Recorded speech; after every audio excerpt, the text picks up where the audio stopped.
అనుదినమన్న శ్రోతలకు మన ప్రభువును రక్షకుడైయున్న యేసుక్రీస్తు యొక్క సరిసాటి లేని మహా గొప్ప పరిశుద్ధమైన నామమునందు శుభములు.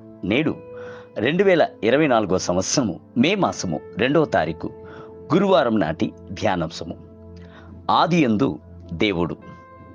ఆదికాండము 1వ అధ్యాయము 1వ వచనమునందు ఆదియందు దేవుడు భూమి ఆకాశములను సృజించెను. బైబిల్ గ్రంథము మొట్టమొదటిగా మన ప్రభు అయిన యెహోవాను దేవుడు అను నామమునందు మనకు పరిచయము చేయుచున్నది. ఈ పదము హెబ్రీ భాష యందు ఎలోహీం అనుటే ఉన్నది. ఎలోహీం అను పదమునకు ఉన్నతమైన, అంతము లేని, అంతట నివసించు శక్తిగల దేవుడు అని అర్థములు కలదు. ఎలోహీం అను నామమునందు ఒక క్రొత్తదనము కనబడుచున్నది. అది ఏమిటంటే అది బహుళమునందు వ్రాయబడి ఉన్నది. హెబ్రీలలో పురుషలింగ నామమునకు సాధారణముగా వాడబడుచున్న బహుళార్థము గల నియమము ఆ నామమునకు కలదు. అయితే ఈ వచనము బహుళమునందు ప్రారంభించబడి ఏకత్వమునందు ముగించబడుటను చూడుడి. అంటే ఆదికాండము 1వ అధ్యాయము 1వ వచనమునందు ఆదియందు దేవుడు ఎలోహీం బహుళము, భూమి ఆకాశములను సృజించెను ఏకత్వము. వ్యాకరణ రీత్యా ఇలాగున వ్రాయబడి ఉండుట ఒక ఆశ్చర్యమే. బహువచనమును ఏకవచనమునందు ముగించబడుటకు ఒక దైవిక ఉద్దేశం కలదు. అది త్రియేక దేవుడైన తనను ప్రభు బయలుపరచుటై ఉన్నది. ప్రేమగల తండ్రియు కృపగల కుమారుడును ఐక్యపరచు పరిశుద్ధాత్మను ఒకటిగా ఏకముగా కలిసి ఒకే దేవుడిగా ఉన్నారు. నీళ్లను చేదేటువంటి తాడును గమనించి చూడుడి.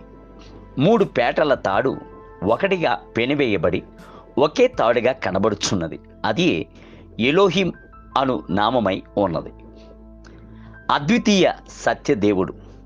యోహాను సువార్త 17వ అధ్యాయము 3వ వచనం. కొండ యొక్కటే అయితే పర్వతములు 3. మనకు సహాయమొచ్చు కొండల తట్టు తిన్నగా మన కనులను ఎత్తేదమా? తండ్రి అయిన ప్రభు కలుగునుగాక అను మాట చేత సమస్తమును సృష్టించినప్పుడు కూడాను ఆ సృష్టించేటువంటి మాటను నెరవేర్చుటకు పరిశుద్ధాత్మిక శక్తి అవసరమైందిగా ఉండెను. భూమి నిరాకారముగాను శూన్యముగాను ఉన్న సమయంలో శక్తితో పరిశుద్ధాత్ముడు జలములపై అల్లాడుచుండెను. తండ్రైన దేవుడు వెలుగు కలుగునుగాక అని చెప్పిన వెంటనే పరిశుద్ధాత్మని యొక్క శక్తి వెలుగును కలుగజేసింది.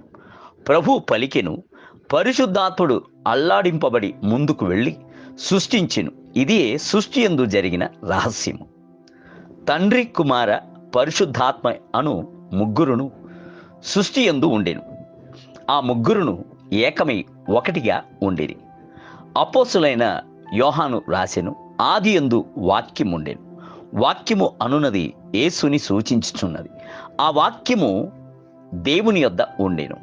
ఆ వాక్యము దేవుడై ఉండెను. ఆయన ఆది యందు దేవుని యొద్ద ఉండెను. సమస్తమును ఆయన మూలముగా కలిగెను. కలిగి ఉన్నదేదియు ఆయన లేకుండా కలుగలేదు. యోహాను సువార్త 1వ అధ్యాయము 1 మొదలుకొని 3 వచనములు. దేవుని బిడ్డలారా, తండ్రియు కుమారుడును పరిశుద్ధాత్ముడును మీతో కూడా ఉన్నారు. నేడును ఆయన మీ కొరకు సృష్టించుచూనే ఉన్నాడు. శరీరమునందు నూతన అవయవములను రూపించుచున్నాడు. కొరచయున్న అవయములను పెరుగు చేయుచున్నాడు. నేటి ధ్యానమునకై దేవుడు నజరేయుడగు యేసు చేత అద్భుతములను, మహత్కార్యములను, సూచక్రియలను మీ మధ్య చేయించి ఆయనను తన వలన మెప్పు పొందిన వానిగా మీకు కనబరచెను. ఇది మీరే ఎరుగుదురు. అపోస్తల కార్యము 2వ అధ్యాయము 22వ వచనం. నేటి వేద పట్టణము ఉదయము 1 రాజుల గ్రంథము 12 మరియు 13 అధ్యాయములు. సాయంత్రము లూకాసు వార్త 22వ అధ్యాయము 1 మొదలుకొని 20 వచనములు. ప్రభు మిమ్ములను దీవించునుగాక. ఆమేన్.